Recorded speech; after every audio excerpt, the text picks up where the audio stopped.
Hi guys, welcome back to Posture Labs. This is Emma here. Thank you so much for tuning in and learning something new today. This is episode 4 and we're going to cover Cobra pose, bhujangasana, and upward facing dog, which is urdhva, mukha, svanasana. So we've got Cobra pose and upward facing dog, two similar poses. That's why I'm putting them together. You may also find my introduction to sun salutations and vinyasas helpful if you find this video helpful, where I show you how to link like a chaturanga, up dog, down dog, all in one, and do a basic sun A and sun B. So that might be another video you find helpful if you like this one. Otherwise, let's go ahead and get started. So both of these are back bends on your belly. We'll come onto our stomach with the legs extended behind you. For Cobra pose, mostly everything will remain on the mat besides your chest and your head. So I want your hands underneath your shoulders, and you'll hug your arms in like little grasshopper arms. Now, the legs are not just relaxed, inactive.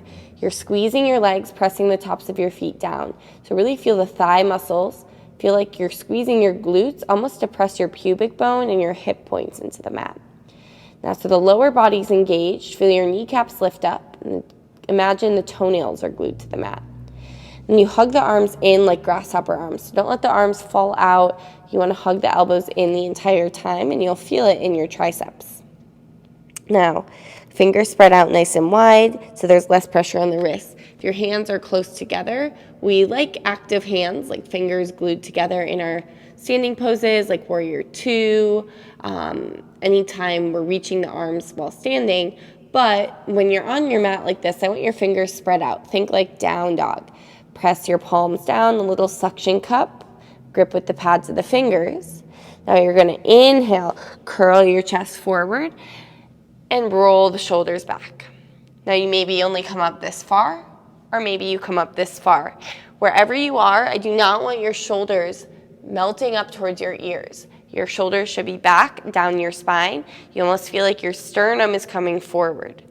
So if you feel the shoulders start to creep up towards the ears, press down more, and you'll start to feel this. It's pretty challenging in the arms. You're not just relaxed and straight and hanging out here. This is what I call kind of a lazy cobra pose. You lock out your elbows, shoulders up towards the ears, and sure, maybe you get a nice stretch through the front of your body, but nothing's really working too much. So let's give that a shot. Hands underneath shoulders, press down through the tops of the feet and squeeze your legs. Hug your elbows in. On your inhale, press into your hands. Squeeze your back muscles, especially lower back, as you rise up. Arms stay hugging in. Feel your triceps engage. And exhale, bring it right back down. Inhale up, Cobra pose. Gaze forward so your neck is neutral. Almost feel like your chin is pulling back in towards your throat. So you feel the back of your skull lift. And exhale, bring it right back down. Let's do one more. Inhale, roll up, Cobra pose. Gaze forward, shoulders down. Exhale, lower. Awesome. So Cobra pose, like I said, and upward facing dog are very similar poses. I always recommend if you're starting your yoga practice or learning, you start with Cobra pose. It's easier to learn. You get the basics, and it easily translates to upward facing dog. Upward facing dog is basically the same thing with your thighs, your hips floating off the mat. Now, a common issue I see if you don't have that shoulder strength, like I mentioned in this lazy cobra pose where the shoulders kind of just melt up towards the ears, if you feel like you're doing this a lot, maybe work on perfecting your cobra pose before you try upward facing dog, because it's going to translate there, but then you're really, really sinking because you're not even resting on your thighs, your hips at all. It's really just your hands and your feet on the mat. So if you feel like this is you most of the time, just work on cobra pose and rolling the shoulders back, feeling a gentle bend in the elbows so you're strengthening your arms as you do this. Now let's go ahead and try upward facing dog. So if your hands are where you like them in cobra pose under your shoulders, I always recommend bringing them back just a little bit, maybe a few centimeters. But again, fingers spread out nice and wide. Press down through the tops of the feet. So you definitely want to feel the kneecaps lift up. On your inhale, you'll press into your hands and the tops of your feet so much that your thighs float off the mat. You still want to feel like your chest is coming forward and your shoulders back. You really have to squeeze your thigh muscles. If you're rolling to the outside edges of your feet and you feel like your toes are pointing in, try to press through the very top of your feet and feel like your toes are pointing directly back.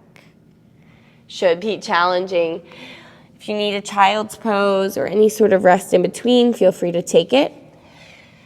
Upward facing dog doesn't always feel super natural coming from your belly. Usually where we're coming from, at least in a vinyasa, ashtanga class, you're coming from chaturanga. So your thighs are already off the mat. Now my other video about chaturanga, which I will link below, I cover chaturanga, vinyasa, sun salutations. That will explain the transition a little bit more, but we are gonna go over it briefly here. So if you need more detail, I will definitely refer you to that video. So if you're starting from your plank position and you're taking a full chaturanga, not a modified chaturanga, a full chaturanga, you'll lower yourself halfway down. Once you're there, you'll transition by pressing your toes back, rolling onto the tops of your feet. So your thighs never touch the mat when you get an upward facing dog. So it's a little bit easier. I mean, it's not easier. It's still challenging. It's challenging to come from chaturanga to upward facing dog while pressing your toes back.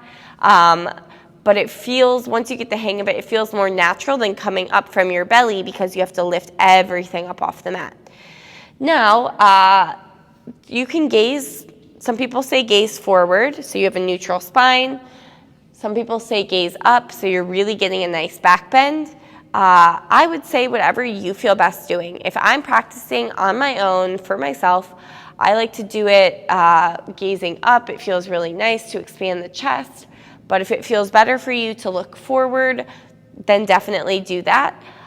In yoga, there's not always one right way to do things. There's lots of different ways, lots of different bodies, and different lineages from which we've learned. So just because one teacher says it this way, another teacher says it this way, doesn't mean they're right, they're wrong. There's always lots of options and different ways of practicing. So I hope you've learned something. We'll do a quick recap. Cobra pose from your belly. Hands under shoulders, press down through your feet, engage your legs. Lift your chest, your head off the mat, pin your shoulders back. Keep your thighs down, draw your shoulder blades together, and exhale, lower. Walk your hands back a little bit, spread your fingers out. Now really press through the tops of the feet. As you press down, hands, feet, lift your chest. Float your thighs off the mat. Keep squeezing your legs a lot. Draw your shoulders back, gaze forward or look up. And then lower your thighs back down and lower your chest back down. Awesome job, you guys. I hope that cleared up any sort of questions you might have about the difference between Cobra pose and upward facing dog. There's no one better or worse, right or wrong option. They are just that, options. I hope you use this next time you practice and take a few of these tips and tricks with you. Thank you so much for watching, and namaste.